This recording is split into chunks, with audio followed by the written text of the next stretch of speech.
Hello, welcome back once again. In today's video, I'll be dealing with the strategies to tackle unfamiliar words. So let me take you to the roadmap of my presentation. So first, I'll be dealing with the ability to recognize the word. Second strategy is to understand the use of the particular word in a sentence. The third is hunting for clues in order to guess the meaning of the unfamiliar word. Fourth, I'll be dealing with the strategy of thinking about the unfamiliar word from the connotative meaning perspective. So let me deal with the first strategy, that is recognizing the word in by identifying the root word. So here I have a text for you. When I was 11, during a junior school leavers assembly, in front of all the moms and dads, my headmistress asked my class what they wanted to do when they left school. Footballer, doctor, film star, politician came the replies. My answer, I want to cycle around the world and raise money for charity. A big cheer resounded around the school hall. So cool.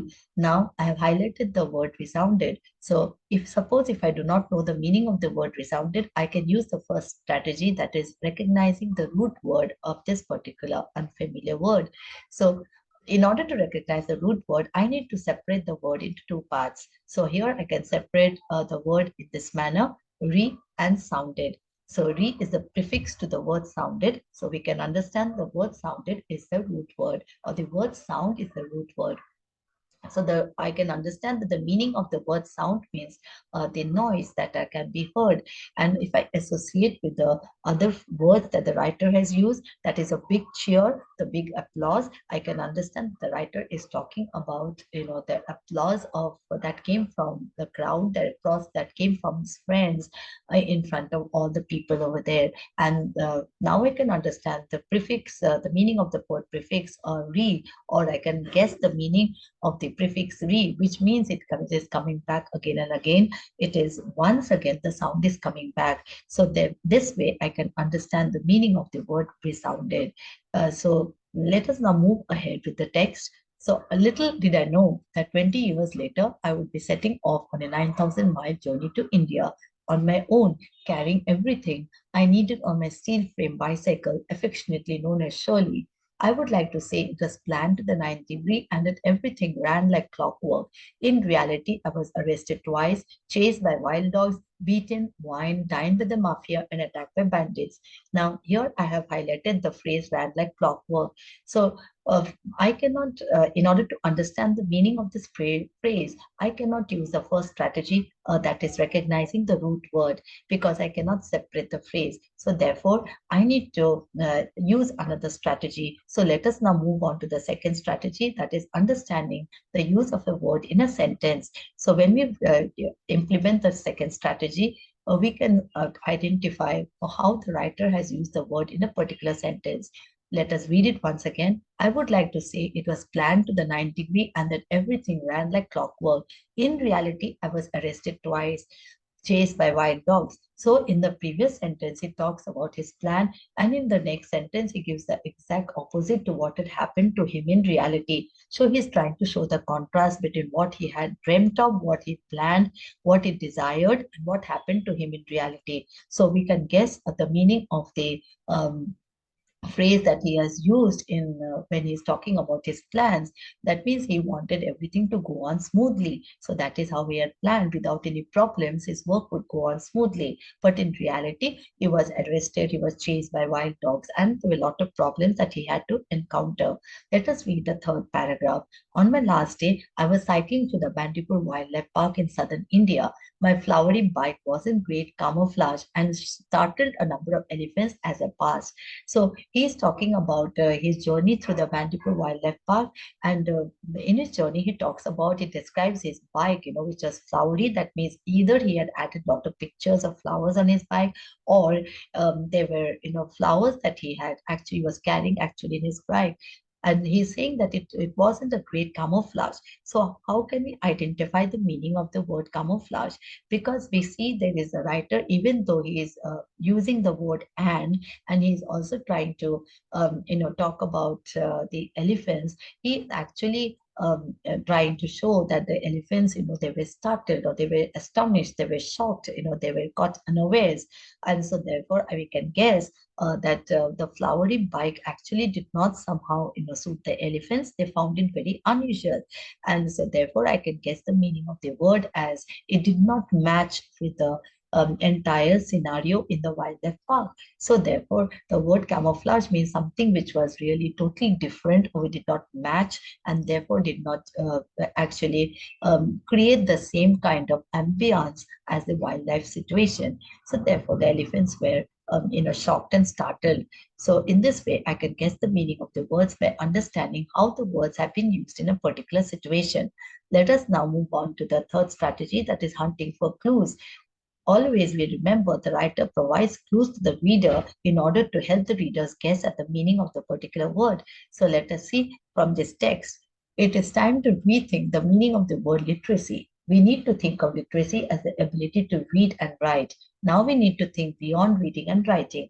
We all need to learn how to create and collaborate on videos, photos, blogs, wikis, online forums, and other kinds of digital media. So I have highlighted the word collaborate. Suppose if I don't know the meaning of the word collaborate, I need to move further and identify the clues that the writer has provided. So when I read further, this is how I understand the meaning of the word collaborate.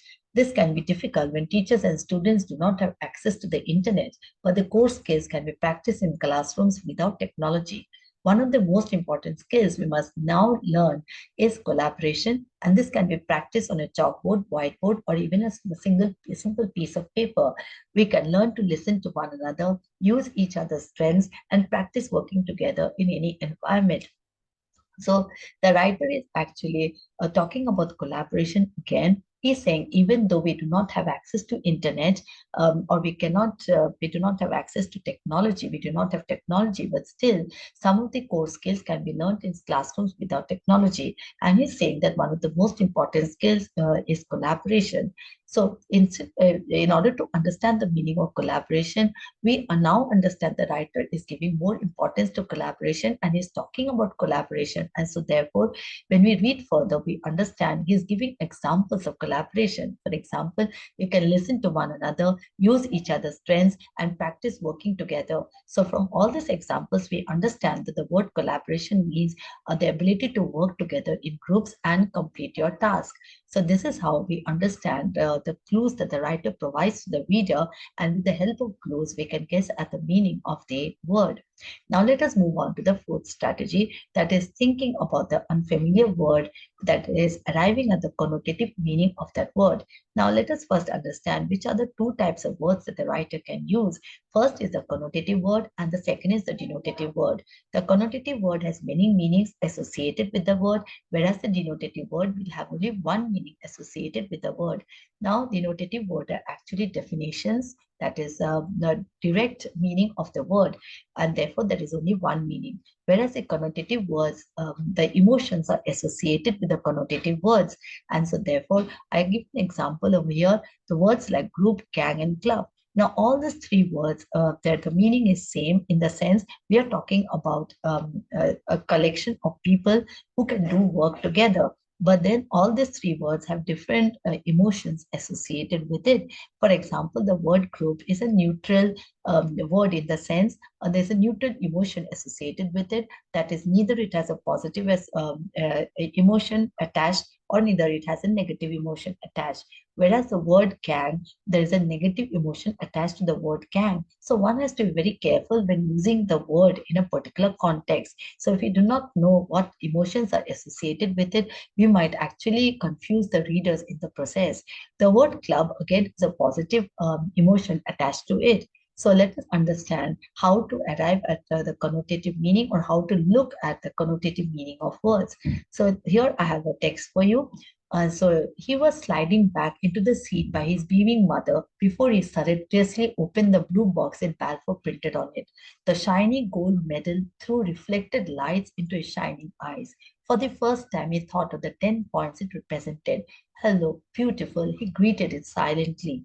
3 weeks later, the UDC meeting was held at the big house. He yielded to his childish urge and crept on all fours beneath one of the living room windows opening onto the veranda. He slowly raised his head and peered through a breeze-floated lace curtain. Now, here, the writer is using the denotative words and the connotative words in order to express the emotions that the character is experiencing, or help the readers understand the emotions of the character that he's talking about. So as we read the first sentence, the writer is using a connotative word in order to describe his character, or in order to help the readers understand the emotions expressed by this character. He was sliding back into the seat by his beaming mother. His mother is beaming with joy, and he was sliding back means he was trying to hide himself into the seat by his beaming mother. Now, when he's using the connotative word sliding back, we understand that this person is a shy person, and that is why he's trying to hide his emotions, or he's trying to hide himself from all the people looking at him. And therefore, he doesn't want people to look at him. He doesn't want to come in the forefront. He doesn't want to, open up for the public. And before he surreptitiously means very secretively, he opens the blue box. So the surreptitiously is a denotative word, and the meaning is he secretly opening the blue box with Balfour printed on it.